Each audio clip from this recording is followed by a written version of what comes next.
Hello बच्चों, the question says the heat of combustion of, ये क्या दिया बच्चों में, इथीन दिया हुआ है, इथेन दिया हुआ है, hydrogen are -1409.5 kilo joule, -1558.3 kilo joule and -285.6 kilo joule. The heat of hydrogenation of ethene is, तो combustion of ethene, ethane and hydrogen का दिया हुआ वैल्यूज, और हमें heat of hydrogenation of ethene के बारे में बताना है. जो हमें चार ऑप्शन दिए, इनमें से कौन सा ऑप्शन होगा the heat of hydrogenation of ethene. तो इस क्वेश्चन को सॉल्व करने का जो कि कंसेप्ट होगा वो होगा बच्चों हेसेस लॉ. तो हेसेस लॉ कहता है बच्चों, अकॉर्डिंग टू दिस लॉ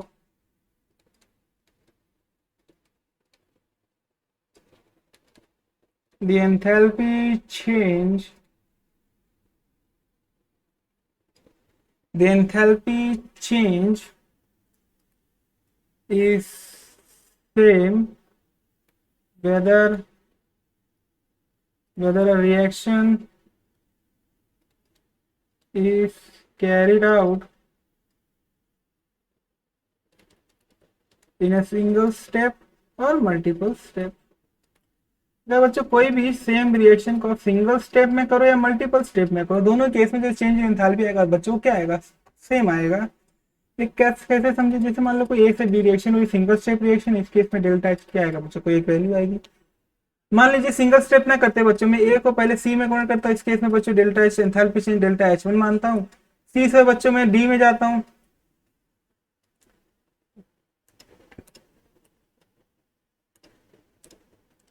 इस केस में डेल्टा एच टू आएगा. डी से बच्चों में ई की तरफ जाता हूँ, इस केस में डेल्टा एच थ्री आएगा. और ई से बच्चों में डी की तरफ जाऊंगा तो इस केस में डेल्टा एच फोर आएगा एंथैल्पी चेंज. तो डेल्टा एच, और बच्चों क्योंकि हमें पता है एंथैल्पी क्या एक्सटेंसिव एंड नेगेटिव प्रॉपर्टी होती है, तो जो ओवरऑल डेल्टा एच है, डेल्टा एच और डेल्टा एच ओवरऑल क्या जाएंगे बच्चों, कांस्टेंट जाएगा. और डेल्टा एच ओवरऑल कैसे निकालेंगे, डेल्टा एच क्योंकि एंथैल्पी नेगेटिव प्रॉपर्टी है, तो डेल्टा एच ओवरऑल निकलेगा delta H one plus delta H two plus delta H three plus delta H four. तो डेल्टा एच बराबर हो जाएंगे delta H one delta H two delta H three four के बराबर. तो हम इस लॉ को बच्चों में अपने रिएक्शन के लिए यूज करते हैं. तो बच्चों हमें रिएक्शन क्या दिए हैं, पहले समझते हैं हमें रिएक्शन किसका निकालना है. हमें रिएक्शन निकालना है इथीन. इथीन क्या था, C2H4. इसका हाइड्रोजनेशन मतलब एच टू के साथ रिएक्ट करेंगे तो क्या देगा बच्चों, इथेन देगा. इसके लिए डेल्टा एच बच्चों हमें निकालना. हमें क्या क्या रिएक्शन दे पहले देखते हैं. पहला रिएक्शन हमें दिया हुआ है, पहला रिएक्शन दिया हुआ है इथीन का कंबशन. हमें पता है जब हम हाइड्रोकार्बन का कंबशन रिएक्शन कराते हैं तो उस केस में, हाइड्रोकार्बन केस में, रिएक्शन में, प्रोडक्ट में हमें कार्बन डाइऑक्साइड का और वाटर मिलता है. अब रिएक्शन बैलेंस करते हैं. यहाँ पे दो कार्बन है बच्चों, तो दो कार्बन यहाँ हो गए तो कार्बन बैलेंस हो गया. हाइड्रोजन बच्चों यहाँ चार है, यहाँ दो है तो हाइड्रोजन बैलेंस हो गया. अब बच्चों का ऑक्सीजन बैलेंस करते हैं, यहाँ पे चार दो छह, तो बच्चों यहाँ पे तीन से मल्टीप्लाई. इस केस में डेल्टा एच कितना दिया हुआ है, इस केस में बच्चों डेल्टा एच हमारा दिया हुआ है -1409.5 किलो जूल. सेकेंड रिएक्शन बच्चों हमें दिया हुआ है इथेन का कंबशन. अगेन इथेन भी एक हाइड्रोकार्बन है, तो हाइड्रोकार्बन का रिएक्शन कंबशन हमें कार्बन डाइऑक्साइड और वाटर देता है. अब रिएक्शन बैलेंस करते हैं, यहाँ पे बच्चे दो है, यहाँ पे दो से मल्टीप्लाई करते तो कार्बन बैलेंस. छह हाइड्रोजन यहाँ पे बच्चों, यहाँ पे दो है तो तीन से मल्टीप्लाई करते तो तीन छह हाइड्रोजन बैलेंस हो गया है. ऑक्सीजन बैलेंस करते बच्चों, यहाँ पे चार है, यहाँ पे सात, यहाँ पे चार प्लस तीन सात हो गए बच्चों, यहाँ पे दो है तो 7/2 कर देता हूँ. तो इस केस में इसी रिएक्शन के लिए डेल्टा एच की वैल्यू कितनी है, डेल्टा एच की वैल्यू बच्चों -1558.3 किलो जूल. जो थर्ड रिएक्शन है बच्चों, थर्ड रिएक्शन है बच्चों, हाइड्रोजन का रिएक्शन हो रहा है ऑक्सीजन के साथ, हमें दे रहा है वाटर. इस केस में बच्चों डेल्टा एच की वैल्यू कितनी दी है, डेल्टा एच की वैल्यू दी है बच्चों -285.6 किलो जूल.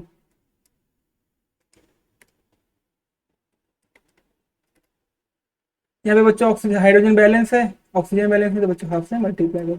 अब हम देखते हैं अपने रिएक्शन को, हमारा रिएक्शन क्या कह रहा है. हमारे रिएक्शन में बच्चों इथीन जो है रिएक्टेंट साइड होना चाहिए, तो इसमें इथीन रिएक्टेंट साइड है, तो बच्चों हम इस रिएक्शन को नहीं छेड़ेंगे।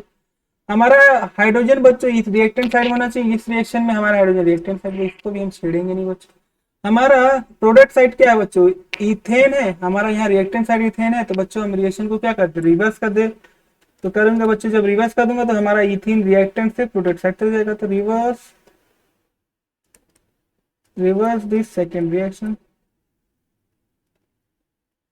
इस डायरेक्शन में बच्चों हमारा रिएक्शन क्या है, एक्सोथर्मिक है।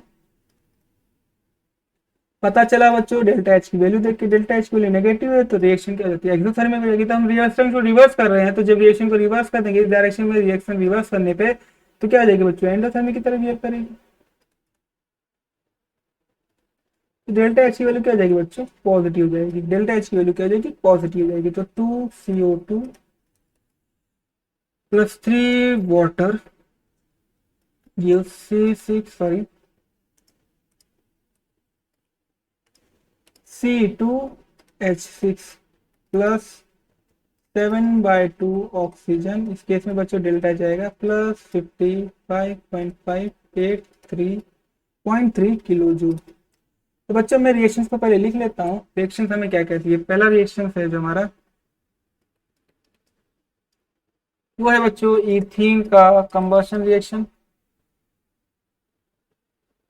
3 ऑक्सीजन जो हमें दे रहा है बच्चों 2CO2 प्लस 2 वाटर। इस केस में डेल्टा H1 में इसको लिखता बच्चों वाई है -1409.5 किलो जूल। जो बच्चों सेकेंड रिएक्शन दिया हुआ वो दिया बच्चों 2CO2 plus 3 water gives ethane बच्चों।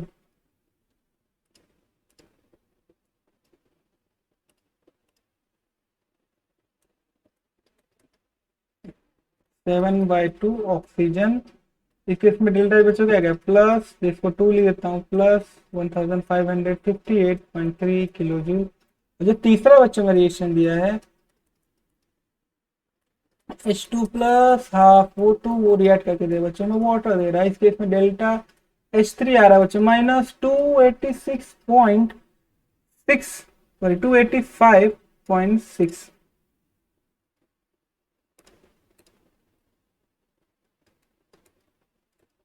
तो बच्चा जब तीनों रिएक्शन को आप ऐड कर दोगे, जब तीनों रिएक्शन को आप क्या करोगे, ऐड करोगे, तब देखोगे 3 वाट पहले 2 कार्बन डाइऑक्साइड से बच्चों 2 कार्बन डाइऑक्साइड कैंसिल हो जाएगा। यहाँ पे 3 वाटर बच्चों कैंसिल हो जाएगा, 3 वाटर यहाँ पे 2 वाटर है, यहाँ पे 1 वाटर, तो टोटल वाटर यहाँ पे कितने हो गए, 3 हो जाएंगे। 3 ऑक्सीजन बच्चों यहाँ पे 7/2 ऑक्सीजन है, और यहाँ पे 3 ऑक्सीजन प्लस हाफ ऑक्सीजन। हमें पता है 3 प्लस हाफ जब करोगे तो कितना जाएगा बच्चों, 7/2 आ जाएगा। तो 7/2 ऑक्सीजन, और यहाँ भी 7/2 ऑक्सीजन कैंसिल हो जाएंगे। तो जब आप नेट रिएक्शन लिखोगे, नेट रिएक्शन इसको मैं मिटा देता हूँ, तो नेट रिएक्शन क्या हो जाएगी, वो आ जाएगी C2H4 प्लस H2 गिर रहा है बच्चों में C2H6। इस केस में डेल्टा H निकालना।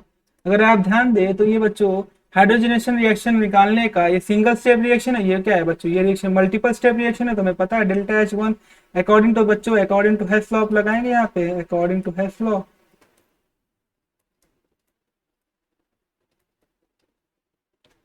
डेल्टा H क्या हो जाएगा, डेल्टा H हो जाएगा delta H1 plus delta H2 delta H3। तो डेल्टा H आ जाएगा, वो हो जाएगा प्लस -1409.5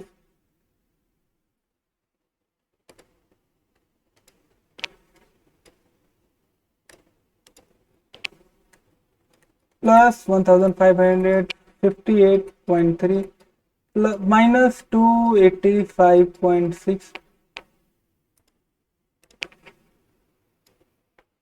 तो बच्चों आप जैसे कैलकुलेट करोगे तो कैलकुलेट करने पे डेल्टा एच की जो वैल्यू आएगी वो वैल्यू आएगी बच्चों -136.8 kilo joule.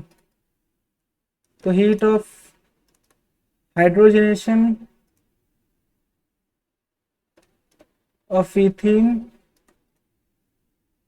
Gives -136.8 kilo joule energy. तो इतनी बच्चों एनर्जी रिलीज होगी। तो बच्चों हमारे किस ऑप्शन से मैच करा बच्चों, ये हमारा करेक्ट आंसर नहीं है, ये भी हमारा करेक्ट आंसर नहीं है, ये भी हमारा करेक्ट आंसर नहीं है। हमारा करेक्ट आंसर बच्चों क्या, -136.8 किलो जूल, मतलब हमारा correct answer option number first. I hope you understood very well. Thank you and best of luck.